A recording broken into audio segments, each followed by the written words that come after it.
I'm a fucking idiot.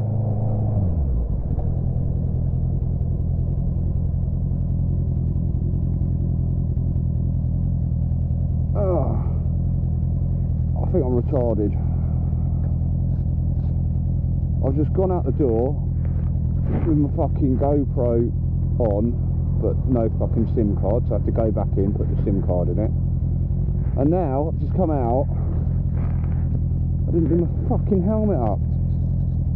Mate, fucking dickhead. Oh, some days you just think, fuck me. Retard.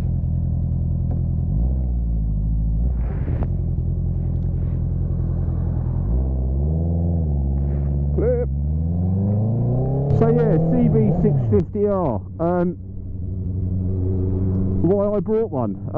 Basically, I had the CB125R. I test rode a few bikes, and that's my first bit of advice. If you're ever buying a bike, just fucking test ride a few. You never know until you're on a bike, and then you'll get that feeling. And that sounds funny. It's like buying a house. It's when you walk in, you go, it might not have been what you were looking for. So go out your comfort zone and try stuff that you wouldn't normally have rode, if that makes sense. But you get that feeling. You're just like, wow. I didn't plan on buying this at all. I had my heart set on another bike. Well, my mind set on another bike. And just on the off chance, I rode this, and I got back to the dealership and was just like, take my money. He's like, what? You just test it. I said, no, just take my money, mate. I'm fucking buying it. It was so fucking good. It just felt right, and I think it's a feeling. Do you know what I mean? I don't know if you get that with cars when you drive a car. Like, I have no idea. I've never driven a car properly, so I bought a car, driven a car, not bought a car. So that was kind of why I bought this. But the seating position's just great. Comfortable enough for long rides. The seat's a little bit hard. I don't tend to ride for more than 45 minutes an hour anyway, wherever I'm going, so that tends to be alright. Tyres are fairly good. I've never had trouble. I ride all year round, hot and cold weather. Metzler Road Tech ones, I think they are, and they've been more than adequate for my use. Not sure if they'd fare well on track day. I think they're 50-50 kind of right touring. Shocks fairly good. They're not that soft, but they're not that hard. So that sounds stupid, but I think you get what I mean. If you ride a bike, they're not spongy, but they do soak up the worst of the roads. And some of these roads in the UK are fucking shite. I mean, phew, mentalness. Ugh. Like drains. Why make them? Oh, don't start me on drains.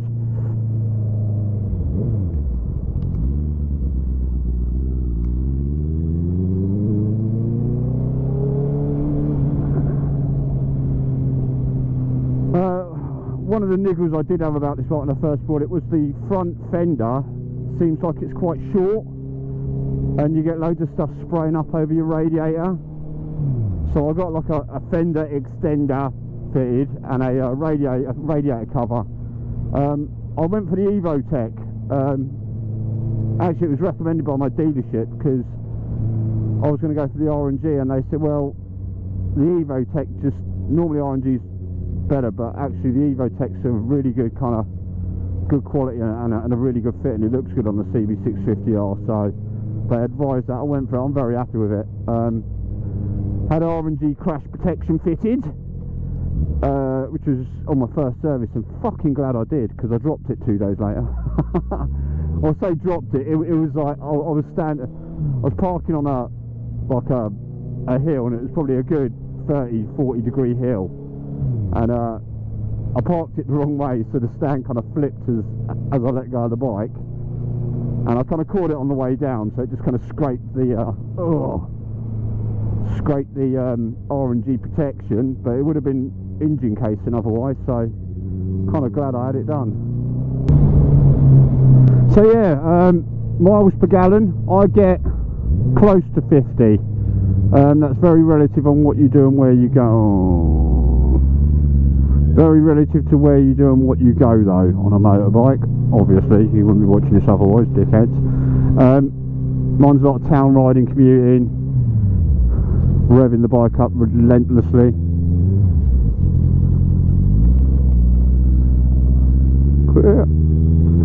So motorways, I reckon you'll get 55, 60 easily, depending on how you ride. Holds about, depends on the price of fuel obviously, about 15 quid. Do you about 200 miles I reckon. Never really bothered to check. I just keep putting in more fun juice when I can.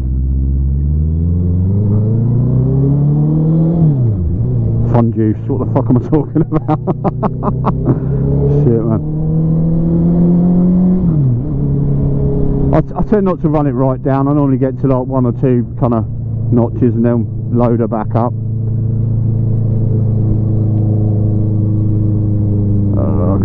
So what else have I done? Yeah, the meter guard. Honda want crazy money for it. 100 odd quid. I got mine for about 40.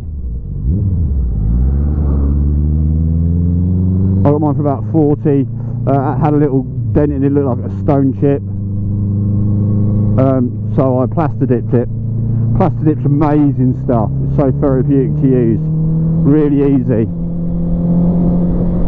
You just keep putting layers on. It builds it up. Beautiful stuff. Done that to my back handrails as well. Got some cheapies. They're more than solid enough. Still made of Chinesium, but you know, bit of plaster dip makes them look good. Got the rear seat cowl to tidy up the back of the bike. Took off my foot pegs as well. Just because they're grey. I probably would have left them on if they were black, but because they're grey, I was like, oh, I don't really like the grey on the bike. It kind of makes it a bit meh. So I kind of changed it all to black. So I've still got the rear sets though that grey aluminium. But apart from that, oh, and my levers. I did buy levers, but I don't like them. And to me, they're quite an integral part of the bike, the levers, because if they fail, you're fucked. So I kind of stuck with the originals just because I know they're safe. Unless you're going to spend crazy money on a decent pair, which a bit of metal. I'm not going to bother. I haven't plastered it though, just because I think the wear and tear will rub straight off. Quick shifter had fitted from new. Amazing thing, love them. It's only the up quick shifter, which is more than suitable for my needs. What else have I missed? What else did I miss? Why are you braking? What are you doing? I'm giving you a room. You're weird. Are you indicating? Are you doing anything in particular? Oh, now she indicates.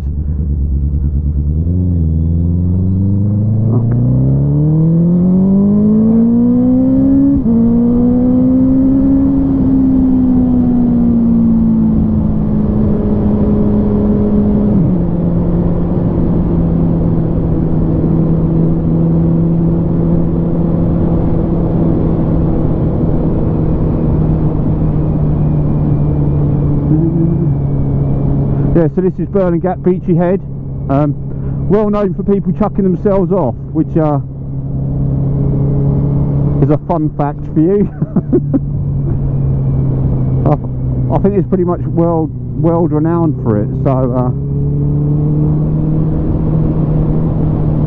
my advice to you is, if you're planning on doing that, buy a motorbike first and ride that for a bit. Then if you still feel like it, go for it.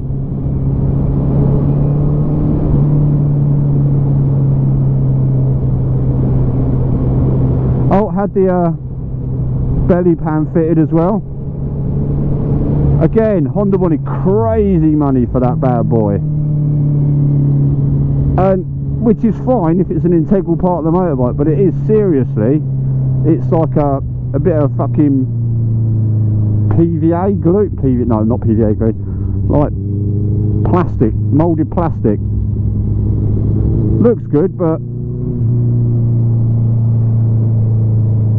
not exactly a expensive piece of machined metal or anything, do you know what I mean? And they want 140 quid, I think it is. So I got one on eBay again for about 45. More than happy with it. It doesn't quite fit with my Black Widow exhaust, so I had to buy a Dremel and just remove a small chunk so it doesn't set alight, really, to tell you the truth.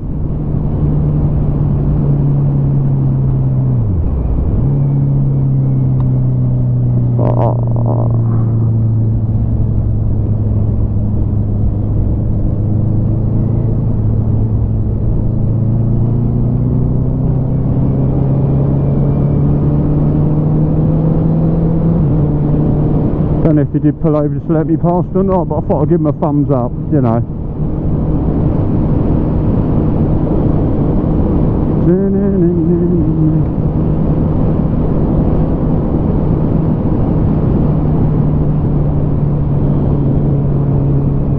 Yeah, and the Black Widow exhaust, of course. Don't know if I mentioned that already or not. Again, didn't mind the stock exhaust. More than happy with it, but it looks okay, it looks fine. If I could have got a decat version of it, and it's amazing the size of the cat that comes off it. It's like a fucking breeze block. No word of a lie. You don't realise when it's on there, but they've done some fucking magic mystery shit by fucking hiding that bad boy. It's like a block, heavy as fuck. The weight loss alone on a new exhaust is worth it. So yeah, more than happy with the exhaust. Even the sound of the old one wasn't that bad, but if you do a lot of filtering, cars don't hear you until you're kind of on them, and then they kind of move over, kind of like, oh, someone there. Whereas if you get a slightly louder exhaust, like, they kind of move over. I was watching this wheel, it was turned the wrong way. They kind of, when you get within 10 foot of them, they go, oh, and then they realise you're there. So they've kind of already done that juddery movement that scares you when you're fucking level with them, which is nice. So do loud pipes save lives? Yeah, I think they probably do, which I never thought I'd agree with. I thought it was just idiots liking loud exhaust, but no, I've got one. I agree with the idiots. So there you go. I'm going to pull over somewhere. I'm not going in there. It's got a flint car park now, which is fine. It's not really an issue, but I get little bits of flint stuck in my tyres, and when my bike's parked up at home, I start picking them out. So it can't be good. It's fucking scorching today, so it'll only be a quick pit stop to show you around.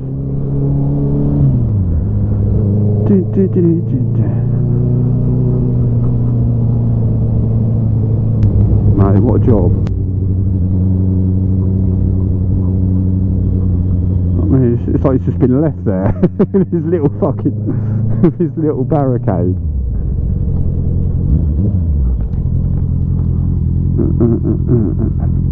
So yeah, oh, I thought, I stubbed my toe the other day. I think I broke my toe. It's actually really good because I can ride my bike and it feels great. But as soon as I put my foot on the floor, it fucking hurts. Oh.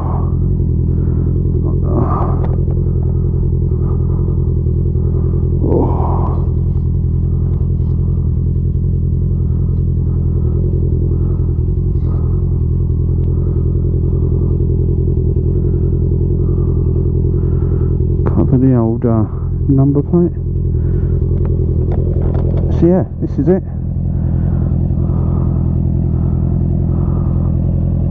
Not fucking bad. It's got cobwebs on it. I've spiders all over my bike. Go. So that's it.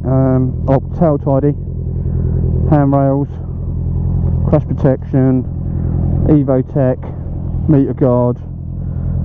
exhaust, undercowl, oh, and no muck, shock sock, yeah. Get them on eBay. I went for the R&G one, but decided meh, didn't really want black. Couldn't find a red one anywhere, and then I found this one.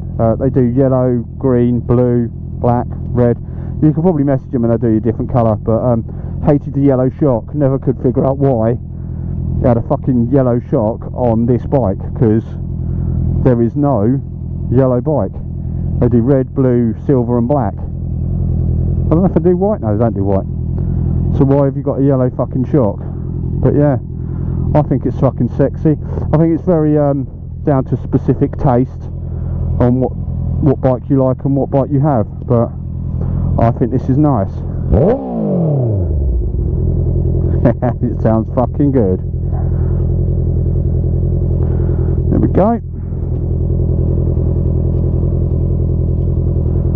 And we're off.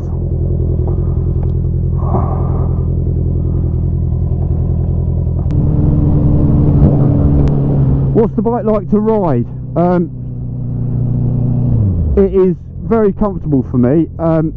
Now, I've watched a few reviews and they've said about the blank spots on the low and middle range, and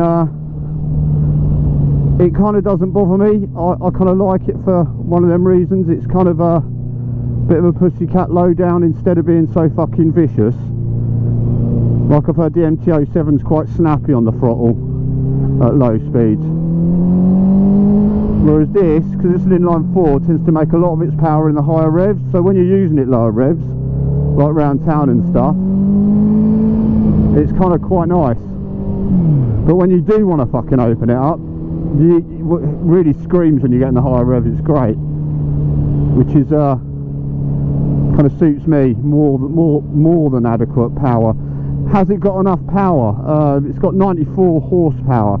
I think your next option up's 1,000, which is I think 140 horsepower. Don't quote me on that. For what I use this for, it's got more than enough power. I'm a newish rider, so I think it'd be great for a beginner as well, because the power's there when you want it, but it's not overpowering. So, if that makes sense. Like, share and comment. Give me a thumbs up if you liked it, or just give me a thumbs up anyway. Fuck you, I deserve it for wasting my time. So yeah, if it was a woman, it would probably be like a really conservative girlfriend that was quite dirty in the bedroom, whereas like an R1 would be like a fucking dominatrix or something. Do you know what I mean? I think you know where I'm going with this.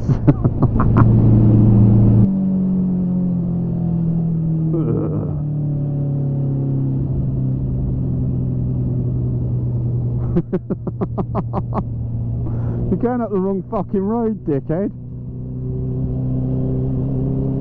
One way street. What a fucking knobhead.